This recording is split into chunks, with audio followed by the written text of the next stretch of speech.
11分钟后的承诺，美国与以色列。The 11-minute promise. America and Israel. The story began on the 14th of May, 1948, when Israel declared its independence. 故事从1948年5月14日开始，那天以色列宣布建国。The story began on the 14th of May, 1948, when Israel declared its independence. President Harry Truman recognized the new state only 11 minutes after the declaration. 当时的美国总统杜鲁门在以色列建国仅11分钟后，就宣布承认这个新国家。President Harry Truman recognized the new state only 11 minutes after the declaration. This was a bold move, as many in the U.S. State Department opposed it. 这是一个大胆的决定，因为当时美国国务院内部有许多反对声音。This was a bold move, as many in the U.S. State Department opposed it. Truman's decision was rooted in political strategy and sympathy for Holocaust survivors. 杜鲁门的决定不仅是基于政治考虑，也包含了对二战犹太人大屠杀幸存者的同情。Truman's decision was rooted in political strategy and sympathy for Holocaust survivors. Initially, the U.S. was not Israel's main arms supplier, France was. 起初，美国并不是以色列的主要军事供应商，法国才是。Initially, the U.S. was not Israel's main arms supplier, France was. In the 1950s, relations were occasionally strained, especially during the Suez Crisis. 在1950年代，两国关系甚至有些紧绷，尤其是在苏伊士运河危机期间。In the 1950s, relations were occasionally strained, especially during the Suez Crisis. By the 1960s, the U.S. began to see Israel as a bulwark against Soviet influence. 1960年代，美国开始意识到以色列可以成为对抗苏联在中东扩张的支点。By the 1960s, the U.S. began to see Israel as a bulwark against Soviet influence. The 1967 Six-Day War stunned the world with Israel's military prowess. 1967年6日战争爆发，以色列以寡击众的军事实力震惊了世界。The 1967 Six-Day War stunned the world with Israel's military prowess. After this war, the U.S. solidified Israel's status as a strategic asset. 这场战争后，美国确定了以色列作为其在中东战略资产的地位。After this war, the U.S. solidified Israel's status as a strategic asset.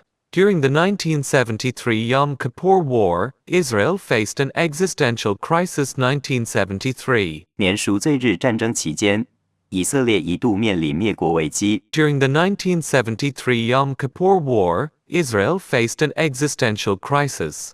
President Nixon ordered a massive airlift of tanks and ammunition to the front lines. 美国尼克森总统下令发动大规模空运，将急需的坦克与弹药直接运往战场。President Nixon ordered a massive airlift of tanks and ammunition to the front lines.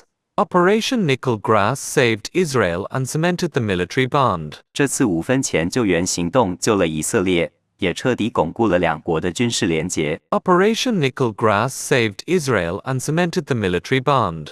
Since then, the U.S. has been Israel's most steadfast security guarantor. 从那之后，美国成为以色列最坚定的安全保证人。Since then, the U.S. has been Israel's most steadfast security guarantor. The two nations co-developed the Iron Dome to protect civilians from rockets. 两国共同研发了著名的铁穹防御系统，保护平民免受火箭弹攻击。The two nations co-developed the Iron Dome to protect civilians from rockets. Israel became the first international operator of the U.S. F-35 fighter jet. 以色列也成为美国 F-35战机的第一个海外使用者。Israel became the first international operator of the U.S. F-35 fighter jet. Beyond military aid, the tech partnership between the two is profound. 除了军事，两国在科技领域的合作也非常深厚。Beyond military aid, the tech partnership between the two is profound. There is a constant flow of capital and talent between Silicon Valley and Silicon Wadi. 矽谷与以色列的细溪有着极为频繁的资金与人才往来。There is a constant flow of capital and talent between Silicon Valley and Silicon Wadi.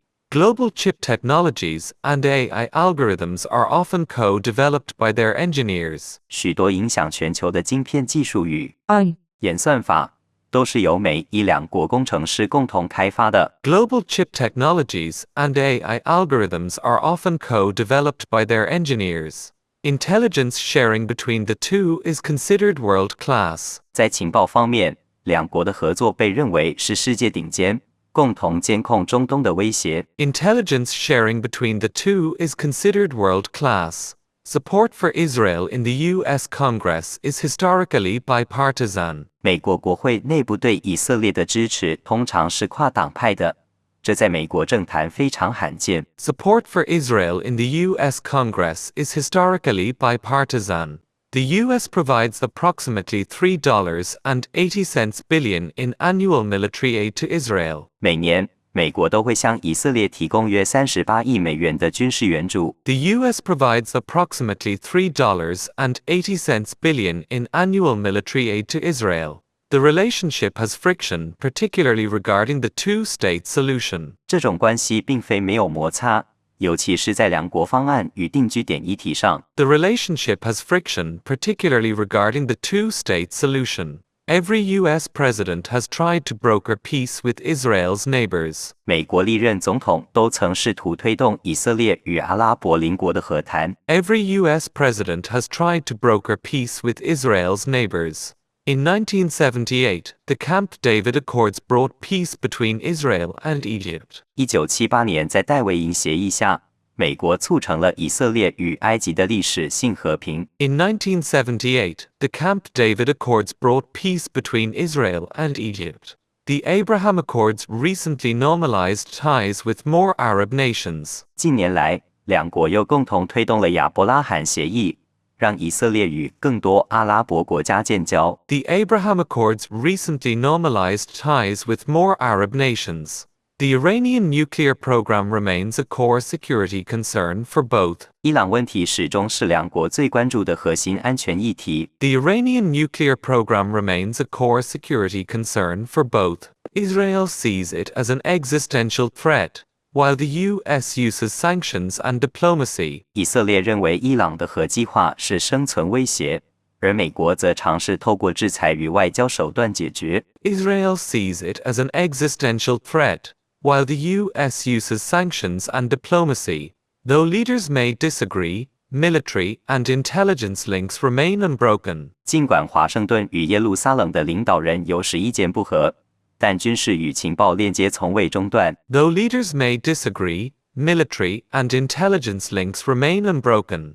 This 75-year story is a blend of shared values, interests, and history. 这段故事持续了70多年，演变成一种融合了价值观、利益与历史的特殊关系。 This 75-year story is a blend of shared values, interests, and history. It remains one of the most complex and resilient alliances in modern history. 至今，这依然是现代国际关系中最复杂也最强韧的篇章之一。 It remains one of the most complex and resilient alliances in modern history.